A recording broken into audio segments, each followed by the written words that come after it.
Please welcome to the TEDxSonomaCounty stage, Mary Carouba.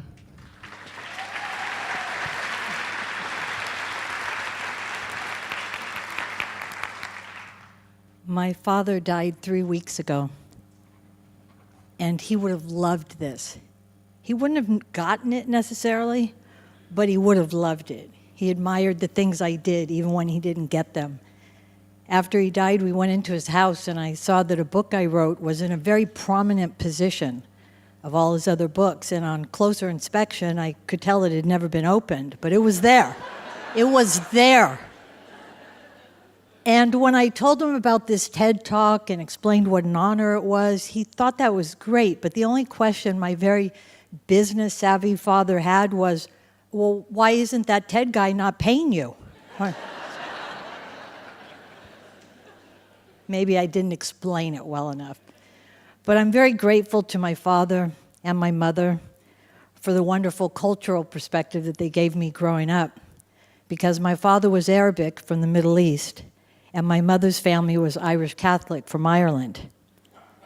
Yeah, that was quite a household. The Irish Catholics could usually be found huddled around the kitchen table, poring over holy cards, and the Arabs were in the living room doing the seductive dance of the 7 veils. It was lovely. But you know, at the time my father died, I had nothing but love for him. Nothing but love. And that's an extraordinary statement, if you know our story.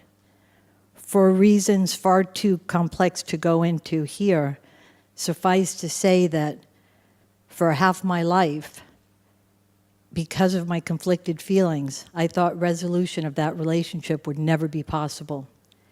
And because of my idea worth sharing, the very many last years of his life were filled with nothing for both of us but love and admiration for one another.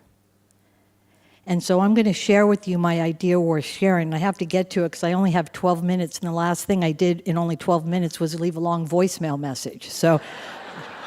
And I had to do it in 3 parts. Hi, Annie. My sister, my poor sister. So I'm going to get right to it. In order to share my idea, I want to tell you a story of 2 extremely different perspectives. And I want you to think first about a perspective that's held by a desperately unhappy heroin addict. She's on the street. She has no contact with her family or friends. She feels completely alone. And to her, the world is an extremely dark and dangerous place, filled with awful people. She has thoughts of suicide frequently, and those thoughts are usually followed by an irresistible urge to get more drugs to try to ameliorate those feelings, if even just for a moment. She knows that she's going to either end up dead of an overdose or in prison, and she doesn't really care. By the way, my timer's not on, so if I go over, your fault. Just saying. I'm just letting you know. And if you'd like to start the time from here, I'm good with that. 8 minutes. Wait, I gotta speed up. All right. So her perspective is deeply rooted in self-hate, a feeling that nothing good will ever happen for someone like her, and a furious kind of frustration. And now I want you to imagine a very different perspective. A woman who's fulfilling many of her lifelong dreams, doing the kind of work she loves to do to make a living, close with her family and friends. Her world seems like a very beautiful and loving place, even though she's not indifferent to all the suffering in it. She believes that people are essentially good, even when their actions aren't. And her perspective is deeply rooted in love, compassion, and the belief that she's worthy of the good things that come to her. Now, the thing that makes these 2 wildly divergent perspectives relevant to this talk is that they've both been held in the same lifetime by the same person, and that's me. And the world I lived in back then during those terrible years is completely unlike in every way, shape, and form the world I live in today. But the thing is, the world itself has not changed that much. I mean, other than like selfies, Uber, a tragic overuse of the word literally. Oh no, like they didn't have those shoes and I literally died. Just irritates me. But in terms of the human condition, this world is pretty much the same now as it was then. So what makes it so different? I had a simple shift in my thinking that led to a new perspective that created a new world. And that shift began the day that I stumbled into a place called Delancey Street Foundation, a successful long treatment program for people like me.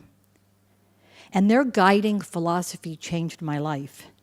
Each one, teach one. Their constant and unrelenting refrain was, get yourself together so you can help someone else. And this was a radical challenge to someone as self-centered as I was.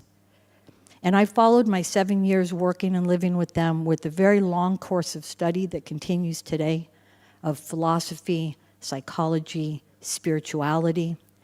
And all of those teachings, no matter how convoluted or complicated they got, and they did, I was always led back to this one simple principle that's found at the heart of each one of the world's great religions: compassion. And it seemed so simple. Oh my gosh, I thought I had landed on the answer. Treat others as you would want to be treated. All righty then, I'm going to do that. No. It was extremely difficult because of my old ways of thinking, my old ways of responding, my old ways of being triggered. Anything could throw me off. I believed everything that I was learning, but I could not translate those beliefs into right action. Anything could throw me off. A rude driver. One time, when I was like 10 years into making this change, I'm driving down the freeway, a driver did something really rude and aggressive to me, and I did not look upon him with love and compassion and forgiveness as my teachings advised. No, there was no namaste in my game, all right? None. I sped in front of him and I drove like an insane person to get to the Golden Gate Bridge before he did. And then I told the toll booth operator, there's a guy back there. I gave a description of his car and him. He's driving really dangerously. I think he's drunk. I knew he wasn't. And he is purposely trying to hit other cars. I lied. And then I pulled on the other side of the bridge and I just watched gleefully as every toll booth shut the lane, the traffic started backing up and the police pulled him out of his car. And I just went happily on my way, giving no thought to the hundreds of commuters I just inconvenienced. I just went on my way, probably on my way to a meditation group.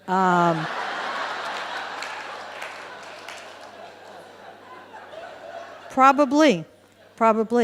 And what I started to realize was that I couldn't think my way into right action. I had to act my way into right thinking.